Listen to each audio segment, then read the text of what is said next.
सूर बोलती शब्दांशी शब्द पाहती रंग स्वरांचे रूप नवे साकारून येई मैत्र से हे शब्द सुरांचे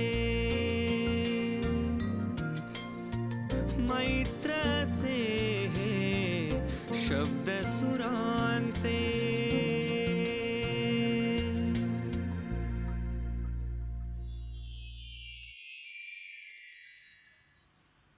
रसिक हो, बंदिशींचे रचनाकार आणि रागनिर्मिती करणारे सर्जनशील कलाकार म्हणून पंडित C.R. व्यास यांचं नाव इतिहासात नेहमीच आदराने आणि सन्मानाने घेतलं जाईल.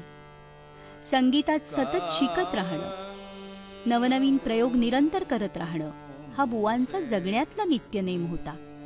म्हणूनच तर त्यांचा रात्री 12 वाजता संपलेला दिवस दुसऱ्या दिवशी पहाटे 4 वाजता सुरू होत असे. ईश्वराचा जप करावा आणि साधकाने एक आसनी तप करावं, असंच होतं हे. संगीताला अष्टौप्रहर वाहिलेलं आयुष्य. रागनिर्मितीच्या बाबतीत आणि बंदिशींचे रचनाकार म्हणून पंडित C.R. व्यास यांना कोणताही गायक विसरू शकणार नाही. धनकोनी कल्याण, दुगम हिंडोल, सुध जोगिया, सुध रजनी, शिवभोगी यासारखे अनवट राग त्यांनी प्रचारात आणले. ते स्वतः गायले आणि आपल्या शिष्यांना भरभरून शिकवले देखील. विविध विषयांवर शेकडो बंदिशी बांधल्या.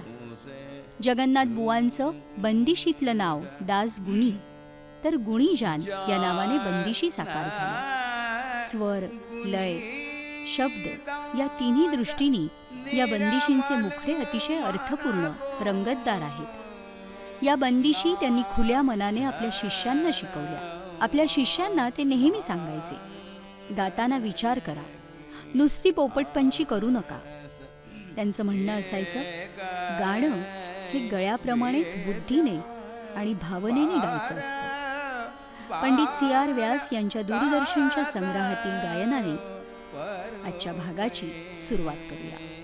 पंडित C.R. व्यास यांच्या जन्मशताब्दी वर्षानिमित्त त्यांच्या आठवणींची आनंददायी स्मरण यात्रा मैत्र हे शब्दसुरांचे या मालिकेत.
चंदा नवनिकस आयो देख चंदा नवनिकस आयो देख चंदा देख देख देख देख चंदा नवनिकस आयो देख चंदा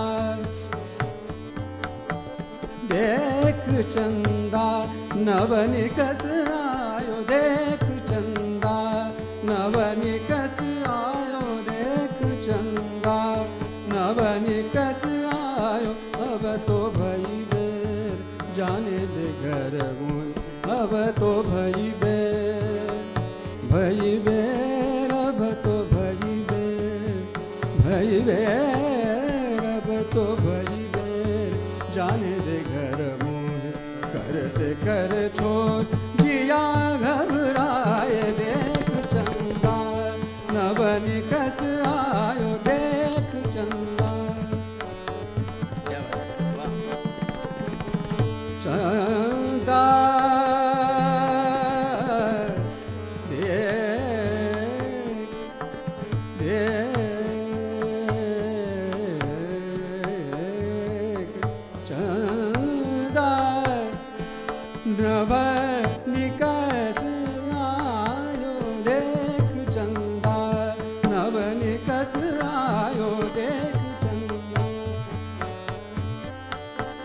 नित की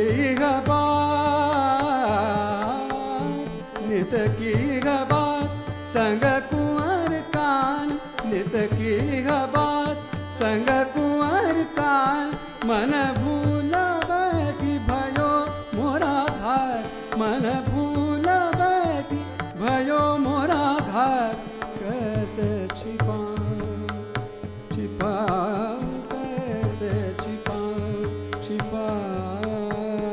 कैसे छिपाऊं मिलन की ये चोरी, कैसे छिपाऊं मिलन की ये चोरी, नजर कंकन की मुँह डराए, देख चंदा नवनी कस आयो, देख चंदा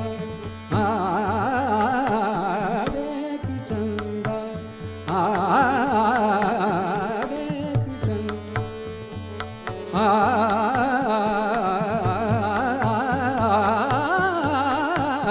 देख चंदा नवनी कस आयो, देख चंदा देख चंदा देख चंदा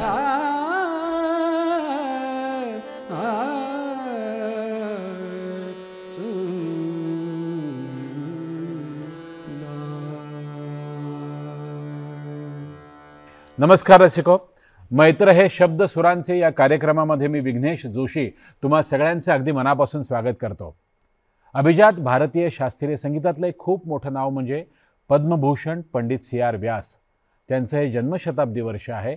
त्यांना अभिवादन करण्यासाठी या विशेष भागामध्ये आज आपल्याकडे गप्पा मारण्यासाठी आलेले आहेत पंडितजींचे शिष्य आणि चिरंजीव सुहास व्यास. सुहास दादा, मैत्र हे शब्द सुरांचे या कार्यक्रमामध्ये तुमचं पुन्हा एकदा मनापासून स्वागत करतो. धन्यवाद. सुहासजी, मला असं सांगा, व्यासबाबांनी म्हणजे गुणीदासांकडे तालीम घेतली, पराडकर बुवांकडे तालीम घेतली, पण त्यांचा गाण्याकडे बघण्याचा दृष्टिकोन वेगळा होता. म्हणजे असं नव्हतं की मी फक्त या दोघांचंच काय त्यांनी जे काय शिकवलं आहे ते मैफिलीत घेईन किंवा त्याचाच रियाज करेन. आधीच्या पिढीचे जे गायक कलावंत होते किंवा बंदिशकार होते त्यांच्याविषयी सुद्धा प्रचंड आदर होता त्यांच्या मनामध्ये. हो, आणि त्याविषयी त्यांचा अभ्यास देखील दांडगा होता. तर त्याविषयी जरा थोडं सांगा ना. भारतीय हिंदू संस्कृतीमध्ये आणि आपल्या परंपरेमध्ये गुरु शिष्य हे नातं फार भावनापूर्ण असतं. याचा अर्थ असा आहे की ज्या ज्या लोकांनी त्यांचं योगदान दिलेलं आहे त्याचा आदर करणं आणि त्याच्याविषयी स्वतःचे विचार प्रकट करणं, ही जे कलाकार असतात ते लोक समजू शकतात. खरं आहे. कारण तिथे भावना तुमच्या कुठल्याही प्रकारे अशा संकुचित असून चालत नाहीत. बरोबर. तर भातखंड्यांचं कार्य हे आपल्या संपूर्ण हिंदुस्थानी अभिजात संगीतामध्ये अत्यंत वरच्या लेवलचं समजलं गेलं आहे. तर त्यांच्याविषयी त्यांचा आदर असणं हा त्यांचाच नाही, सगळ्या कलाकारांचा तो एक भाग आहे. खरं आहे. आणि असावंच. कारण आम्ही आज जे जगतोय, ज्या कलेवर आम्ही आज एवढं स्वतःचे काही गोष्टी करतोय, त्याचं मूळ कुठे आहे तर त्यांनी दिलेल्या योगदानामध्ये आहे.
ध्यान समातो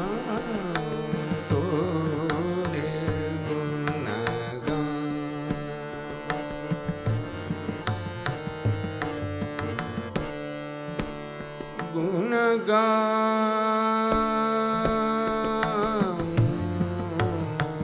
ध्यान समातो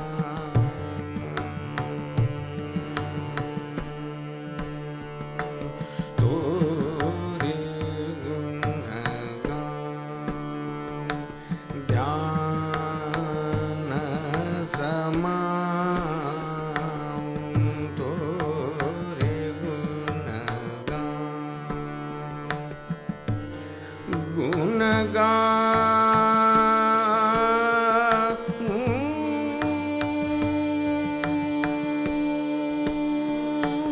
गुरु बिन ज्ञान गुरु बिन ज्ञान प्राण बिन तन जो गुरु बिन ज्ञान प्राण बिन तन जो नित सुमिर जान गुनी राजा राम तोरे गुणगान तोरे गुणगान तोरे गुणगान।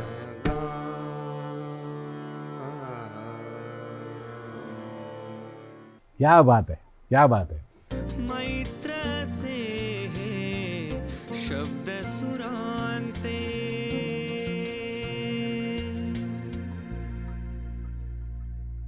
सुवादा, मागे एकदा तुम्ही असं म्हणाला होतात की कुठल्याही कलावंताकडे म्हणजे बंदिशींचा साठा पुष्कळ पाहिजे. म्हणजे असं नाही की मला एका रागातली एकच बंदिश येते, म्हणजे आज इथे कार्यक्रम केला तरी तीच बंदिश आणि उद्या दुसऱ्या गावात गेलो तरी तीच बंदिश. साधारण ऑडियन्स बघून बंदिश कुठल्या अंगाची कशी टाकता येईल किंवा कशी मांडता येईल, तर हे सगळं तुम्हाला तुमच्या बाबांकडनं शिकायला मिळालं. हो. पण बाबांनी कोणाचा आदर्श ठेवला होता, म्हणजे एकाच रागातल्या एवढ्या बंदिश मिळवायच्या? एकतर मी आत्ता सांगितलं तसं भातखंड्यांचं अण्णासाहेबांचं होतं आणि त्या काळातले बाळकृष्णभाऊ इचलकरंजीकरांनी महाराष्ट्रात गाणं आणलं हो. आणि त्यांचे सत्शिष्य पंडित यशवंतबुवा मिराशी अच्छा. ह्या कलाकाराचं एक असं योगदान होतं, नुसत्या तोडीतल्या त्यांना 36 विलंबित ख्याल माहीत होते. बाकी त्रिताल आहे, त्रिवट आहे, चतुरंग आहे, ध्रुपद आहे, धमार आहे, हे सगळं होतं. पण नुसत्या ख्यालाच्या 36 बंदिशी बुवांना माहिती होत्या. हे योगदान म्हणजे असं होतं की माझ्या सुदैवाने, मला आता ते काय शिकवत होतं हे मला ते कळण्याचं वय नव्हतं, पण माझ्या घरामध्ये आम्ही ज्या भूतानिवासमध्ये राहत होतो तिथे मिराशीबुवा बाबांना अनेक वेळा आमच्याकडे राहायचे. कारण मिराशीबुवांचं सोवळं खूप होतं. बरं. आणि माझी आई सगळं सोवळं सांभाळायचं त्यांची. आणि आमचं घर खाली ग्राउंड फ्लोअरला होतं, त्यामुळे बुवा आमच्याकडे राहायचे, पराडकर बुवांकडे राहायचे. तर ते जेव्हा आमच्याकडे राहायचे तेव्हा रात्री 11 ते तालीम सुरू व्हायची, 11 नंतर, कारण बाबा ऑफिसमधून आले तर बुवांचं असं म्हणतात की त्याला खूप बंदिशींचा संग्रह असलेल्या लोकांना कोठीवाले गवई म्हणतात. अच्छा. आणि असे मिराशी बुवा होते. आणि दुसरी एक महत्त्वाची गोष्ट, बुवांना कधीही बंदिश लिहून ठेवलेले नाही, मुखोद्गत होत्या. अरे बापरे. कधीही बाबांनी विचारलं की बुवा ह्या रागातली बंदिश की लगेच गायला सुरुवात करायची. एका डग्गा घेऊन रात्री शिकवायचे. त्यांचं पण योगदान खूप मोठं होतं. पराडकर बुवांकडे होतं. असे अनेक जे गवई होते. तर पूर्वीचे तुम्हाला एका रागातल्या किती बंदिशी माहिती, त्या बंदिशीचे कॅरेक्टर्स, त्या बंदिशीचे असलेले मुखडे, हे सगळे तुम्हाला काहीतरी नवीन विचार करायला प्रवृत्त करतात. म्हणून मिराशी बुवांच्यावर नीर झर लागे अशी मुलतानीमधली बंदिश केली. ती ऐकवा ना मग, जर आपण ऐकूया आता सगळ्यांकडनं मुलतानीमधली बंदिश ऐकू. जरूर जरूर जरूर.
खरं तर मला असं वाटतंय म्हणजे इवन मला रसिक प्रेक्षकांना सुद्धा असं सांगायचं आहे की माझी बडबड हा खरं तर गद्य व्यत्यय आहे हा कार्यक्रमामध्ये, इतक्या सगळ्या बंदिशी आणि सगळं छान गाणं सुरू असताना, परंतु कुठेतरी लोकांना त्यामागची म्हणतो भावनासुद्धा समजली पाहिजे. कशासाठी बंदिश झाली, कशामुळे बंदिश झाली.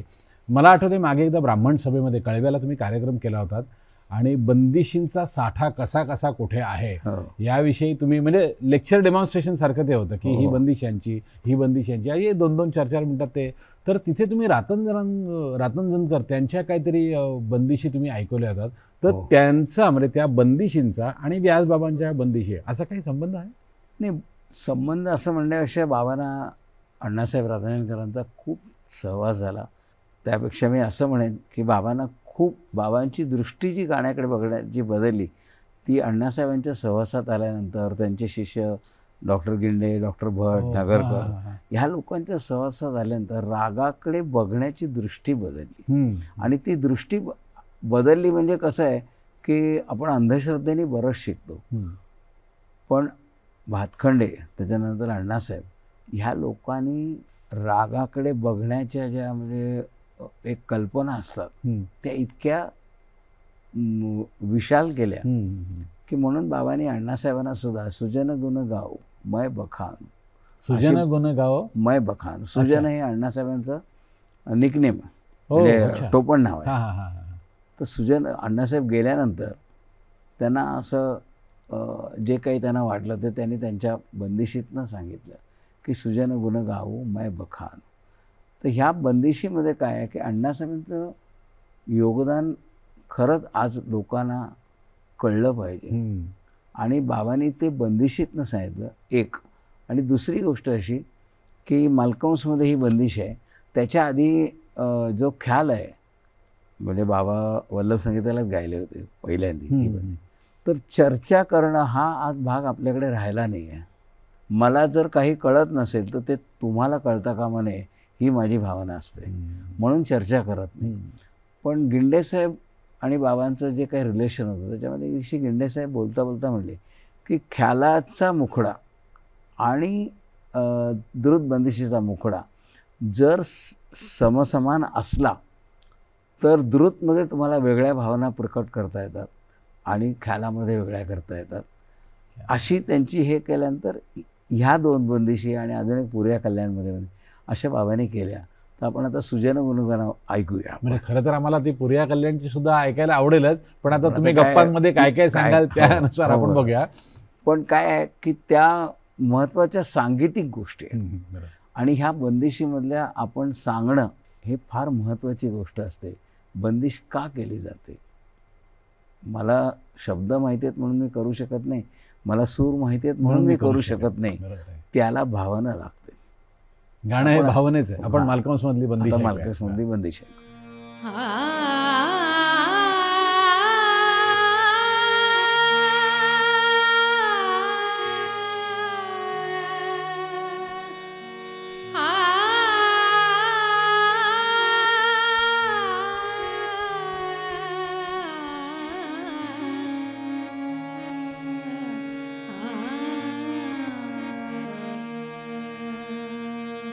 सुजन गुण गाऊं मैं बखान, सुजन गुण गाऊं मैं बखान, सुजन गुण गाऊं मैं बखान, सुजन गुण गाऊं मैं बखान. जो गुण निधान गुणी गुणियन में सुजन गुण गाऊं मैं बखान, सुजन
क्या बात है, क्या बात है. मैत्र से हे शब्द सुरांचे.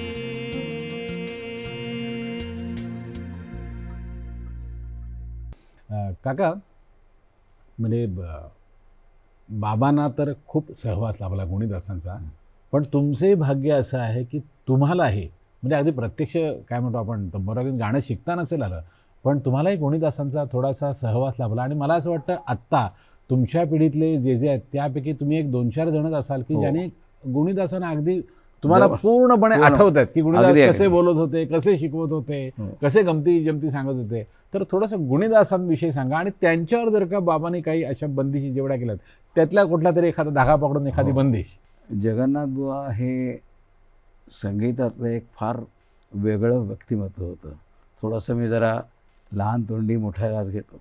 विचित्र त्यांचा एक अपिअरन्स होता. ते कधी प्रेम करतात आणि कधी तुमच्यावर रागवतात याचं तुम्हाला गणित कधी कोणालाच समजलं नाही. म्हणजे त्यांना तसं नाही. ते एकटे असल्यामुळे म्हणजे त्यांनी आयुष्यात लग्न केलं नाही, काही नाही. त्यांचे आईवडील त्यांच्या लहानपणी गेले. अच्छा. एकटेपणाचा जो एक भाग असतो तो त्यांनी सगळं त्यांचं प्रेम हे शिष्यांना वाटलं, मित्रांना वाटलं. म्हणजे बुवा घरी आले की हा माझ्या घरातला एक मोठा माणूस आहे असं प्रत्येक त्यांच्या विद्यार्थ्याला वाटत असे. आणि ही त्यांची सगळ्यात मोठी कमाई होती. त्याच्यानंतर बुवा एक व्युत्पन्न व्यक्तिमत्व होतं. त्यामुळे बुवांचं नाव बुवांना बरेच लोक गवई मानत नव्हते. अच्छा.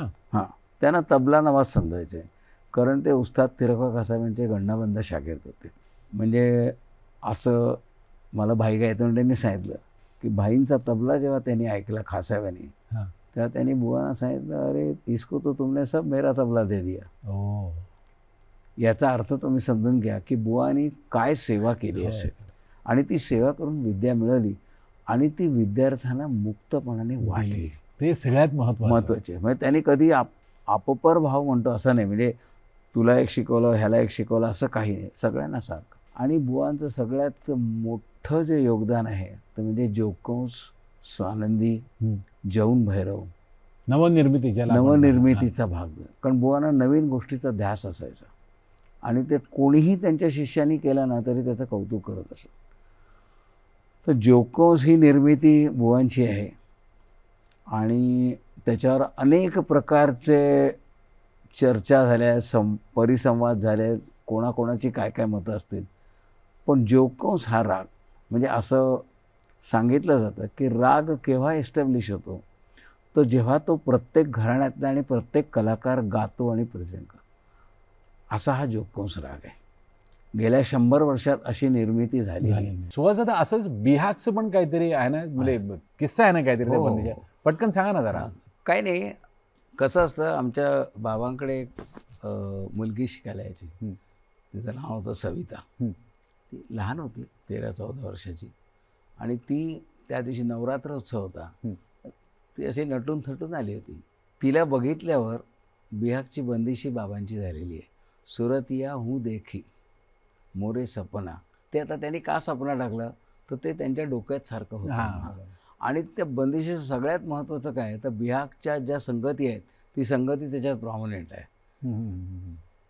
आणि ती सुरतियाचा मुखडा एकतालामध्ये ती बंदिशी आहेत. एक तर बाबांच्या अनेक बंदिशी एकतालामध्ये आहेत. त्याच्यामध्ये बऱ्याच बंदिशी अशा आहेत की त्या मात्रेच्या आधी सुरू होतात, समेच्या आधी सुरू होतात. तशी ही बंदिशी आहे. तर समोर काहीतरी असं आपल्याला बघितलं होतं, तशी ती बिहागची बंदिश झाली. आणि ती इतकी चांगली झाली आहे की तिच्यामध्ये त्यांनी कृष्ण बघितला. अच्छा. म्हणून तन सोहे रंग श्यामल मोतियान की गले माला असं त्याचं वर्णन आहे. असं बऱ्याच लोकांचं झालेलं आहे. तुम्हाला आग्रा घराण्याचे मोठे गायक पंडित चिदानंद नगरकर यांच्यासमोर पण अशी एक मुलगी होती, तिचं नाव होते अंबिका. तर त्यांना त्यावेळेस त्या काहीतरी कल्पना सुचत होती. ती काय लहान होती, त्यामुळे तिला एक पलटा देऊन ते आपले बसले होते. तर त्यांना सुचलं जी कल्पना, त्याच्यातनं अंबिका सारंगसारखा राग आला. अच्छा. तर असं होतं तुमच्या फक्त त्याला तुमची नजर लागते. म्हणून या अशा बंदिशी झालेल्या आहेत. आणि कळत नकळत आपण म्हणतो ना इंग्रजीमध्ये की रिॲक्शन टाइम रिॲक्शन त्या वेळात ते येऊन जातं. हां. शेवटी तुम्हाला प्रत्येक गोष्टीला एकमेकांना साथ आणि reciprocal- प्रतिसाद. हां, साथ आणि प्रतिसाद लागतोच ना. तो नसेल तर काय, माझा मी गात बसलो तर काय साथ, पण मला स्वतःला सुद्धा स्वतःशी साथ द्यावी लागते. बरोबर. कारण माझ्या गळ्यातनं केव्हा काय चांगलं जाईल किंवा एखादी गोष्ट कशी येईल. तसं बाबांनी एकदा, म्हणजे आपण तो पुढे घेणार आहोत राग, बिलासखानीचा रियाज जेव्हा आम्ही सगळे लहान होतो, हे माझ्या आईने सांगितलं मला की सकाळी 6ला बसले ते दुपारी 1:30ला उठले. एकच गोष्ट ते म्हणले, माझ्या गळ्यात तो वरतून येताना मध्यम येत नव्हता, म्हणून ते तेवढाच रियाज करीत बसले होते. शेवटी आई आली, म्हणली बुवा आता जेवायची वेळ झाली, आंघोळ नाही झाली तुमची. तेव्हा ते उठले, पण उठल्यावर म्हणले मला एक कळलं की मला ते आत्ता गळ्यात चढलं माझ्या.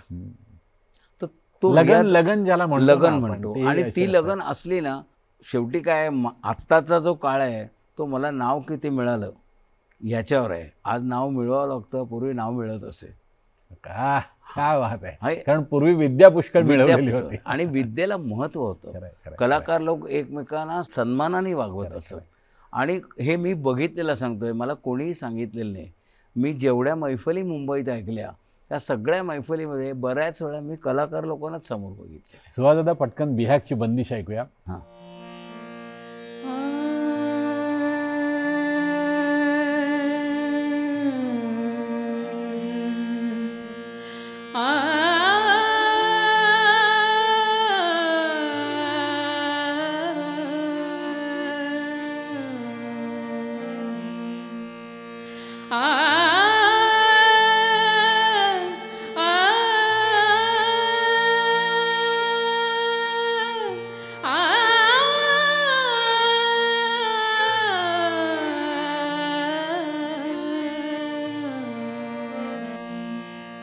सुरतिया हूँ देखी, सुरतिया हूँ देखी, सुरतिया हूँ देखी, मोरे सपना आज आए, सपना आज आए, मन मोह ले गई। सुरतिया हूँ देखी, सुरतिया हूँ देखी, मोरे सपना आज आए, सपना आज आए, मन मोह ले गई। सुरतिया हूँ देखी, सुरतिया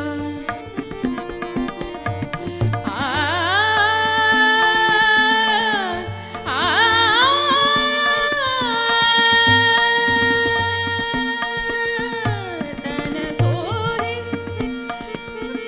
तन सोहे रंग श्यामल, तन सोहे रंग श्यामल, मोतियन की गले माल, मोतियन की गले माल, परी जाग मोह नींद मोर उचटा गई।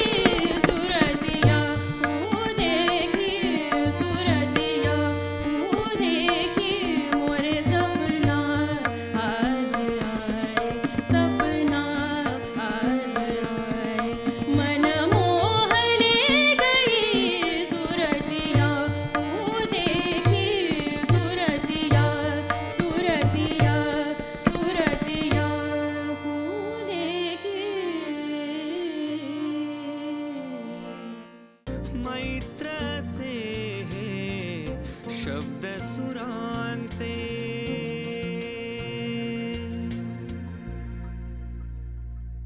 सुहाजी, तो काय किस्सा होता? म्हणजे एकदा कुठल्या तरी गुरुपौर्णिमेच्याच दिवशी वाटतं, शब्दप्रधान गायकीवर म्हणजे भाष्य करणारे संगीत दिग्दर्शक यशवंत देव होते, म्हणजे मैत्रीत ते सगळं झालं होतं.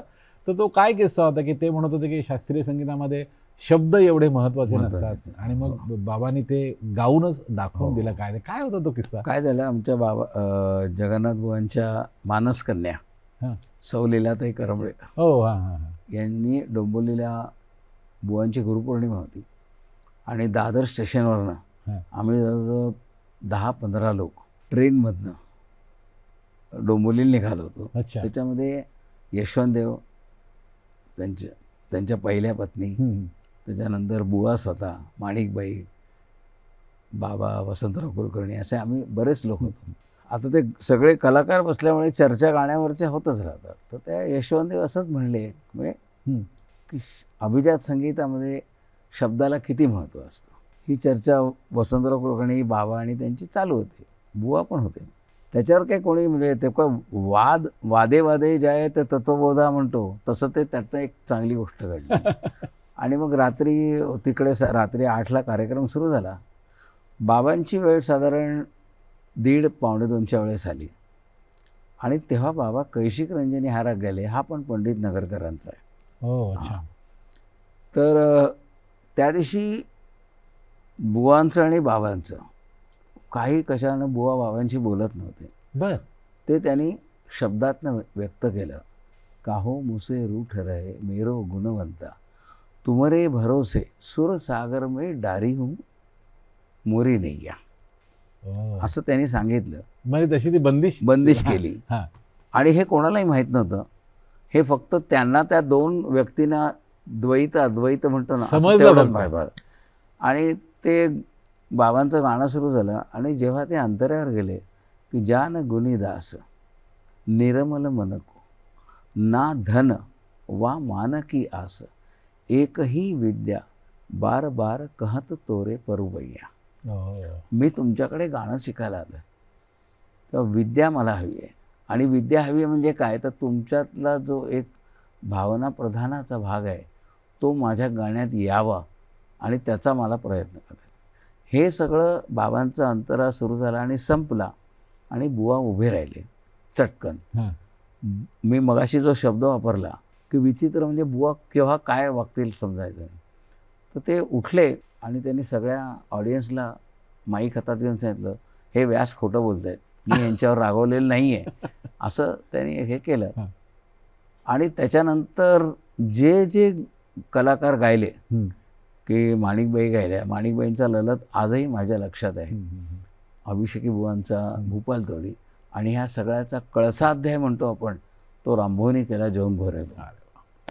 आणि शेवटी एवढे सगळे शिष्य चांगले गाऊन 7 वाजता जेव्हा बुवा बसले गायला तेव्हा सगळ्यांचं गाणं त्यांनी पहिल्या मुखड्यामध्ये हे करून टाकलं की पहिले लोक गायलेत की नाही कोणाच्या लक्षात राहिले नाही अशी ती मैफल. आणि तेव्हापासून मी गाण्यात आलो. कारण मला एक कळलं संवाद सुसंवाद हा काय असतो कलेमध्ये हा मला त्या दिवशी त्याचा साक्षात्कार झाला. त्याच्यानंतर आम्ही सकाळी सगळे अल्पोपहाराला बसलो होतो तेव्हा यशवंतदेव आणि बाबांना सांगितलं व्यास माझे शब्द मी मागे घेतो. याला खरोखरच काहीतरी अर्थ आहे. पण त्यातनं एक चांगली गोष्ट कळली आणि ती यशवंतदेवांचं मन एवढं मोठं होतं की त्यांनी ते ॲक्सेप्ट केलं हे आहे खरं. तर हा आहे तर आपण आता कैशिक रंजनी जरूर जरूर मी तुम्हाला खरं तर म्हणणारच होतं की आधी आम्हाला ती बंदिश ऐकवा आपण ऐकूया. हां.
से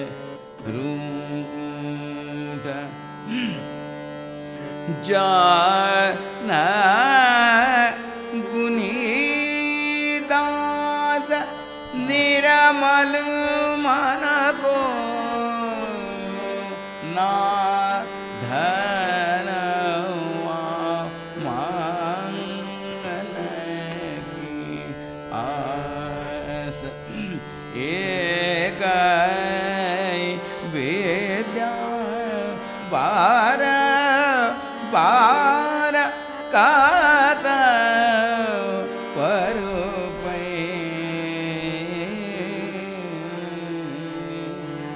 कान मुसे रू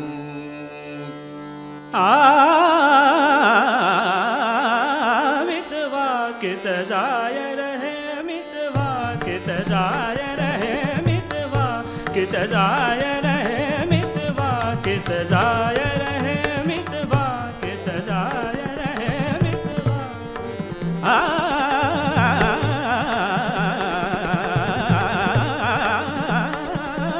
मितवा कित जाय रहे मितवा कित जाय रहे भीर में हाथन में श्वेत फूलन के हरवा मितवा कित जाय रहे मितवा कित जाय रहे मितवा कित जाय रहे मितवा क्या बात है? ये मितवा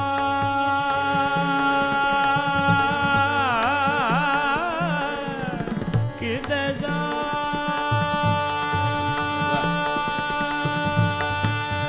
रहे दिन मंगल आज आयो दिन मंगल आज आयो दिन मंगल आज आयो दिन मंगल आज आयो दिन मंगल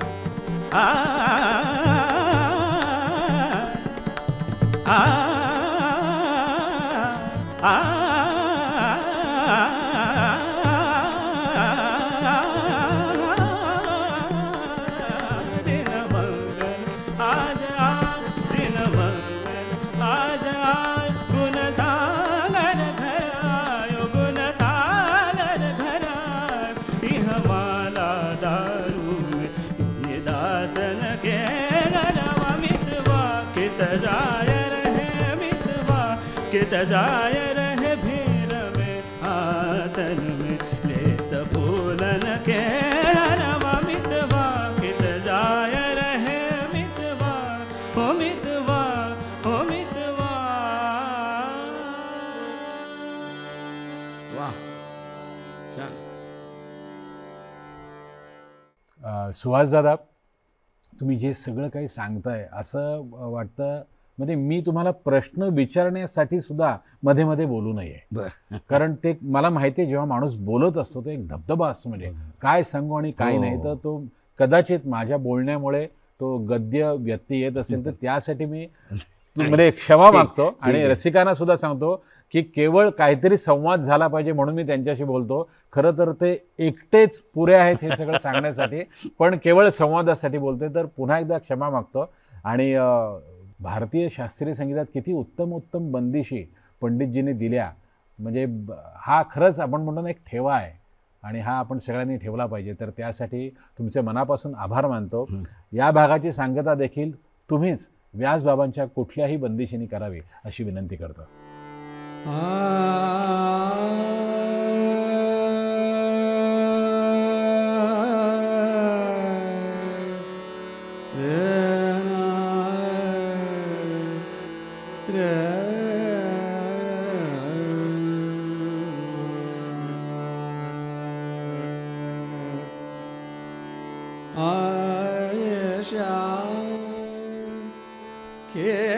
खेलन होरी आए श्याम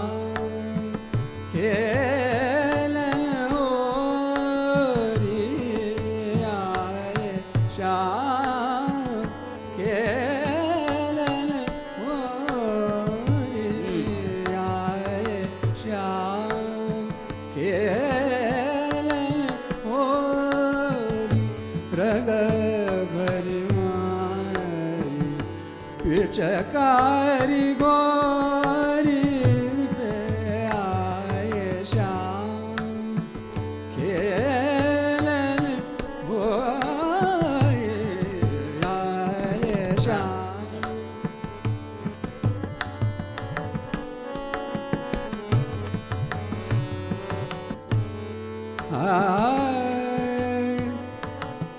आय श्याम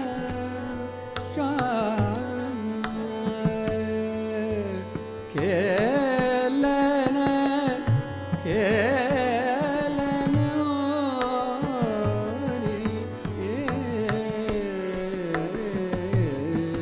आय श्याम खेलन होरी रंगवरी मारी पिचकारी गोरी पे आए श्याम